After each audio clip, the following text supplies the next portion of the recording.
about what Trump said last week at his golf club Bedminster, perhaps one of the most deranged and insulting things he's ever said about Medal of Honor recipients, which has spurred a massive backlash from veterans groups. Former President Trump's comments about veterans are sparking a new controversy tonight after he said the Presidential Medal of Freedom that's given to civilians is actually, quote, much better than the highest military honor given to those who have served.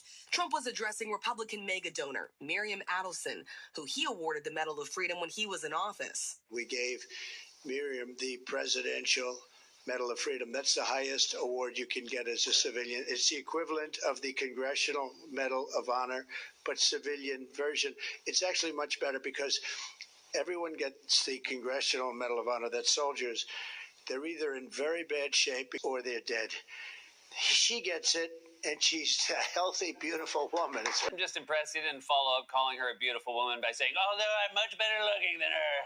Actually said that the Presidential Medal of Freedom, which honors civilians, is better than the Medal of Honor because you don't have to serve your country and end up wounded or dead, which, first of all, is such a revealing glimpse into his worldview. The goal in his mind is to get the honor and sacrifice nothing. That's why he called fallen soldiers suckers and losers. After veterans slammed him for those comments, including the VFW, which called them acidine, Trump tried to clarify this weekend, but he only made things worse with an incomprehensible rant. Do you want to clarify that? Because many veterans are upset about that, including here in Pennsylvania. When I say better, I would rather in a certain way get it because people that get the Congressional Medal of Honor, which I've given to many, are often horribly wounded or dead.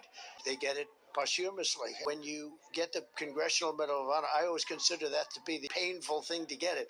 When you get the Presidential Medal of Freedom, it's usually for other things, like you've achieved great success in sports or you've achieved great success someplace else. When you get the Medal of Honor, generally speaking, and I've met many of them, that it's much more painful to get because they're in very bad shape. I've seen them come up and they've suffered greatly, whereas the Presidential Medal of Freedom, my knowledge, I don't think anybody suffered other than they've worked hard and they've done great things. One's a military award, one's a civilian award. Sometimes very painful to get the other. Holy stop talking. At this point, I think you should just stick to breakfast foods. Although, you find a way to say something insulting with that too. Rice Krispies, it's the best cereal. It's made by Snap, Crackle, and Pop. They're heroes. They served our country, and much like our wounded vets, maybe even better. That's why Pop wears a military uniform. They fought in the cereal wars, saving America from Fruit Loops, a toucan on LSD. Very sad. You know, I met Snap once. He came up to me, big Snap, strong Snap, tears pouring from his eyes down under the tiny red kerchief around his animated neck. He said to me, Mr. Trump, you're way better looking than Kamala. Republicans want Trump to stay on message, but he can't because he has no message. Harris and Walz are driving him crazy, and the further he falls in the polls, the more detached he becomes from reality. Republicans may want him to focus on policy, but Democrats are hoping Trump will. This is how legends are made.